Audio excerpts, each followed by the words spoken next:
সময় উঠছি ঘুম থেকে উঠলাম তো শুনলাম কি জীবনকে আটকায় রাখছে। আমি আর আফতাব ভাঙড়িওয়ালা আমরা গেছি ওইখানে যাওয়ার পরে মুন্না সরকারের দোকান গেছি। মুন্না সরকারের দোকান যায় সানফারাত ছিল, মুন্না ছিল, মুন্নাকে নিলাম আমরা। মুন্নাকে নিয়ে আমরা গেলাম ওইখানে যাওয়ার পরে দেখলাম একটা ঘরে আটকা রাখছে। আমিও গেছি, বলে তোমরা চলে যাও, আমরা দিব না, দিলে আমরা আর্মিকে দিব। মगर 53 লোকের গাড়ি গেছে 3টা, আর 4টা গেছে আমাদের ভারত পুলিশ। রশিদ ছিল, চিত্র ছিল, আনবার ছিল, আরেকজন ছিল, 4 জন আমাদের ভারত পুলিশ ছিল। তারপরে 53 লোকের গাড়ি 4টা ছিল। পুলিশ গেছে, পুলিশকে ওরা দেয়নি, বলে দিব ওকে। ওরে কি করলো, ওরে ওরা আমি ওইখানে আছি, আমি ওইখানে 8টা পর্যন্ত আছি, ওইখানে পুলিশের সঙ্গে আছি, 8টা পুলিশের সঙ্গে আছি আমি। আর আমাকে ওই মেয়েরা কেমন অপবাদ দিল কি আমি ওই মেয়েকে হামিদা আমার নাম কি করলো। আমি তো ওইখানে আছি, মুন্না সরকারও আছে। আমাকে মিথ্যা কথা বলে যে সাদা অগ্নি করে আছে ওই মেয়েটা। যদি ওই মেয়ে কোর্টে যদি উঠবে, তোমাকে কি করলো তোমাকে থাকবে না। আর বলে আমাকে মানুষ কি বলে যায়, টানে নিয়ে যায়, হয়ে যায়। আর ওকে 10টা লোকের সামনে নিয়েও এটা মিথ্যা কথা সব যে ওরা বানানো। মোনা আছে, ভাইসাল আছে, আরো আলমগীর আলম আছে, সব ওরা 4 ভাই মিলে জীবনকে হত্যা করলো, মারে শেষ করলো। তারপরে ফেলে দিছে ওইখানে। ফেলে দিবার পরে একটা ছেলে উঠায় নিয়ে যায়, কুন্ডালে দিল। তারপরে বলে দিছে আমি কি মানছি, আমি কি ওদের ক্যাম্পে ছিলাম। বারবার বলতেছি আমি ওই ক্যাম্পে ছিলাম। মিথ্যা অপবাদ দিছে আপনাকে। আর শুধু গালাগালি, মহিলাদেরকে যা তা গালি শুনো বলে আমি জামাতির সিক্রেটারি আছি। আরে জামাতি তো এখন আসেনি, এখন তো আসেনি, এখন কেমন করে পাহাড় দেখাচ্ছে জামাতিকে আমরা উচ্ছেদ করবো, জামাতিকে। আমাদের পুরা মহিলাদেরকে যদি আমাদের মহিলা ক্যাম্পের ঝাড়ু ডান্টা নিয়ে যদি বার হতো তো শুভর যাবার পথ ছিল না। আগুন লাগাই দিব, এটা কথা বলছে, ক্যাম্পে আগুন লাগাই দিব। আরে ক্যাম্পে আগুন লাগালে জানে আমাদের টিওনা, আমি খালি টিওনা মোবাইল করব, চলে আসবে, টিওনো চলে আসবে। এদেরকে ছাড় দিব না, আমরা বিচার চাই। তখন আমাকে ঢেল দিয়ে মারতে এবং মারা হাত ভাঙে দিছে এবং পিঠি তো অনেক কটা পিঠি মার পড়ছে বাজ দিয়া। পিঠি তো আমি আর দেখাতে পারতেছি না, আমি তো পিঠি আর দেখাতে পারতেছি না। পিঠি তো অনেক কটা মার পড়ছে, পিঠি একদম কালো হয়ে গেছে আমার। তবু আমি বয়স্ক মানুষ, আমি ছাড়াইতে গেছি, তাহলে আমাকেও ছাড় দেয়নি তারা, মহিলা এবং পুরুষ। ওই যে মুনা আর একটা জামালু, এরা 2 জনে আমাকে ধরছে, আর মহিলাগুলা আমাকে খুব মারছে। আমি তো কাউকে কিছু বলতে পারতেছি না। এবং তোমরা তো দেখতেছেন আমার হাত ভাঙে দিছে এবং কপাল মাথা ফাটে দিছে। যারা কিন্তু এখান থেকে যারা ঘটনা ঘটাইছে তারা কিন্তু এখানে নাই। তাদের জন্য যারা বন্ধ করে মারছে, এখান থেকে কিছু টাকা খরচা করে আমার জীবন ভাইস্টারে এরা মার করেছে। টাকা খরচা করে, টাকা দিয়ে এরা মারাইতেছে। এরা টাকা থাকবে না, দুনিয়াতেও থাকবে না। আর উৎসব তো হয়ে গেছে, কিন্তু তারপরেও ওরা চেষ্টা চালিয়ে যাইতেছে যাতে এদের এদেরকে ক্ষতি করবার জন্যে। কিন্তু আমার জীবন ভাইসটা ছেলে ইনশাল্লাহ এই এলাকার ভিতরে কোনো মানুষ বলতে পারে না কোনো ছিনতাইকারী ডাকাতি কোনো বিল্ডিং ঘর বাড়ি বানাচ্ছে চাঁদাবাজি করতেছে এগুলোর ভিতরে তার কিন্তু বেড রেকর্ড নাই। কিন্তু তারপরেও ওকে ক্যাম্পেনিংয়ে যেমনভাবে হত্যা করা হয়েছে পিটাইছে, এটা কি মানুষের কাম? এটা কোনো মানুষের কাম না। একটা শিশু মাসুম বাচ্চা 15 বছরের বাচ্চাটাকে রাজনীতি করে ডাকে নিগায় পিটাইছে, কোপাইছে, চাইনিজ কোলার দিয়ে, এটা কি বিচার?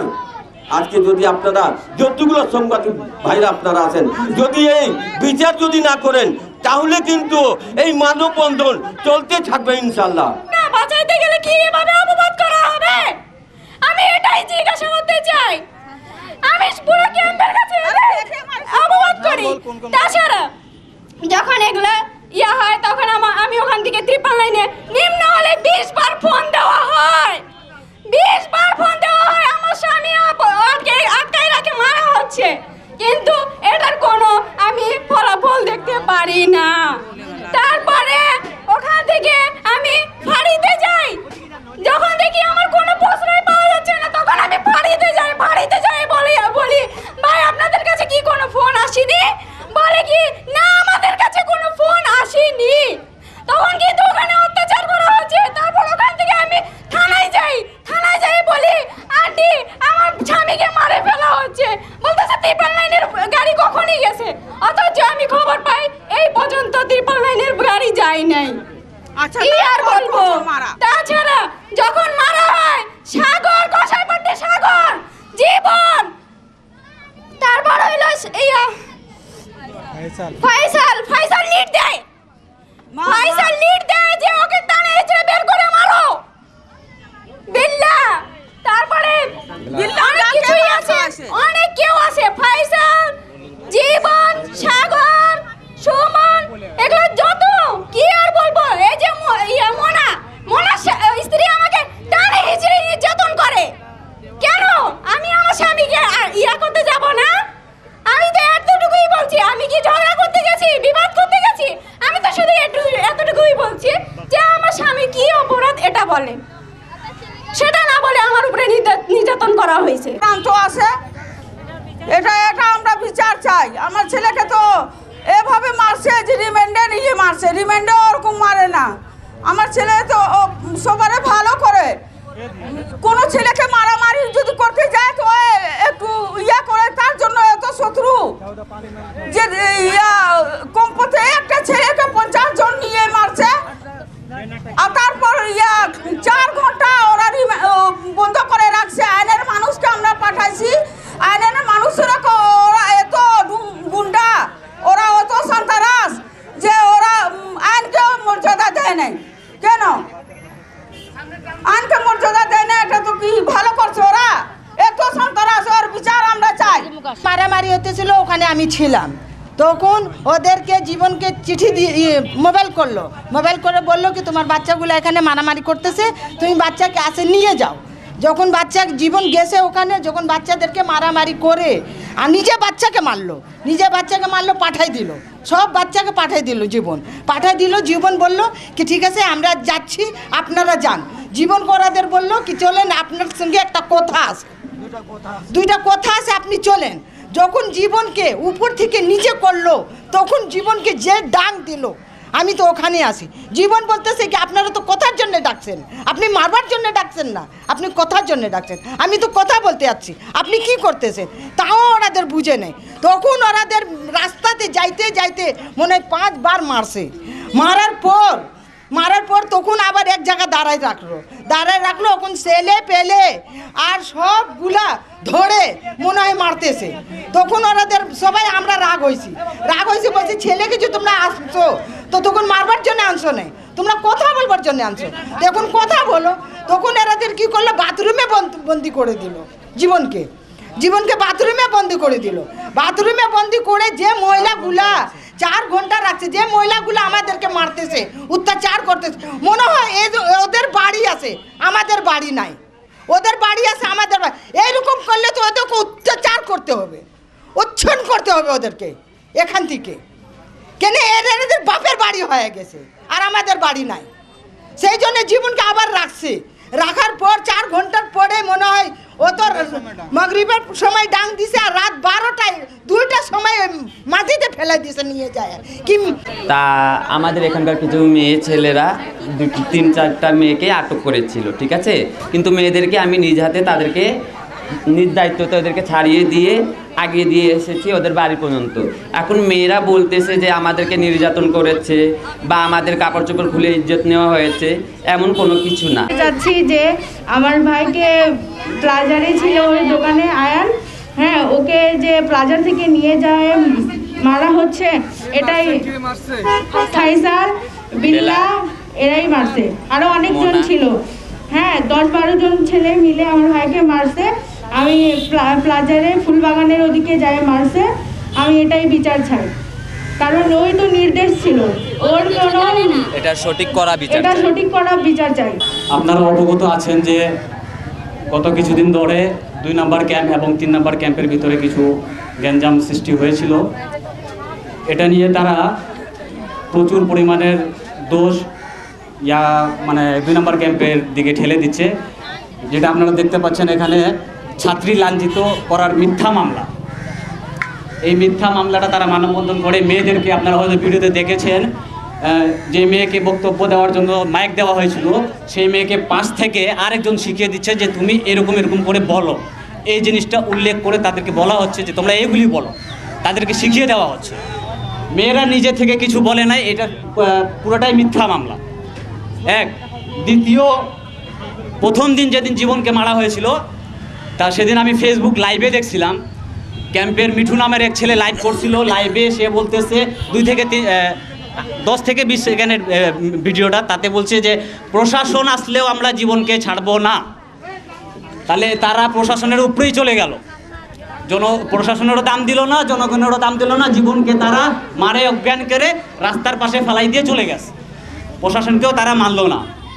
গেল মানববন্ধন করার আগে কিছু ছেলে আমাদের এলাকায় ঢুকে, 4 থেকে 5 জন হাতিয়ার সহ আমাদের এলাকায় 2 নম্বর ক্যাম্পে ঢুকার পরে আমরা একজনকে এলাকার মহিলা সহ ধরছিল। তার নাম হচ্ছে স্টেপ ফাইসাল, ফুলবাগানের সন্ত্রাসী স্টেপ ফাইসাল, এবং কি গেম বলো ওটাকে, থাই গেমের লিডার, সৈয়দপুরের লিডার, থাই গেম জুয়ার লিডার ফাইসালের ছোট ভাই, তার কিছু গ্যাং নিয়ে অস্ত্রসহ ক্যাম্পে ঢুকছিল। ঢুকার পরে একজনকে আটক করা হয়েছিল।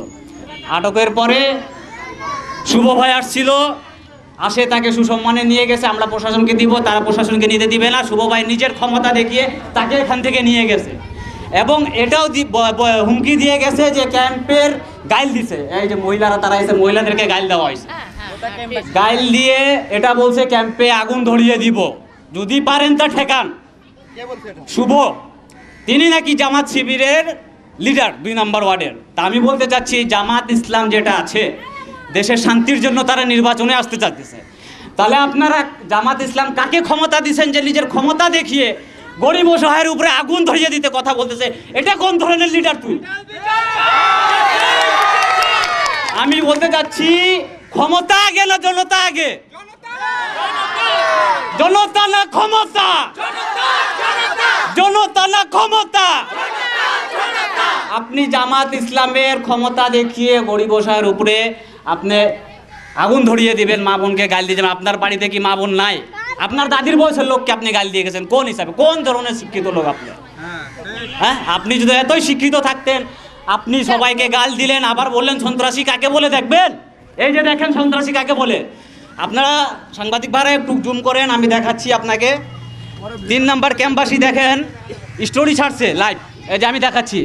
অস্ত্র দেখিয়ে ফেসবুকে হুমকি দিচ্ছে যে একটাকে ছাড়বো না। এই যে আমি স্টোরি, এটা ছাড়া আছে অলরেডি, ঠিক আছে,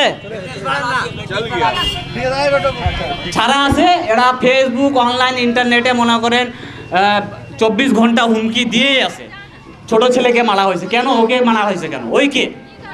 ওই তো নিজের কর্মে তো যায় আসি, তাকে ধরে মারা হয়েছে। এবং কথায় কথায় শুভ মিয়া কি বললো, আমরা নাকি আওয়ামী লীগের যশোর। আপনারা জানেন যে সৈয়দপুর শহরে যারা বসবাস করে 80% বিহারি উর্দুভাষী লোক। আমাদেরকে যখন যেদিকে নিয়ে যাওয়া হয় আমরা তখন সেদিকেই যাই।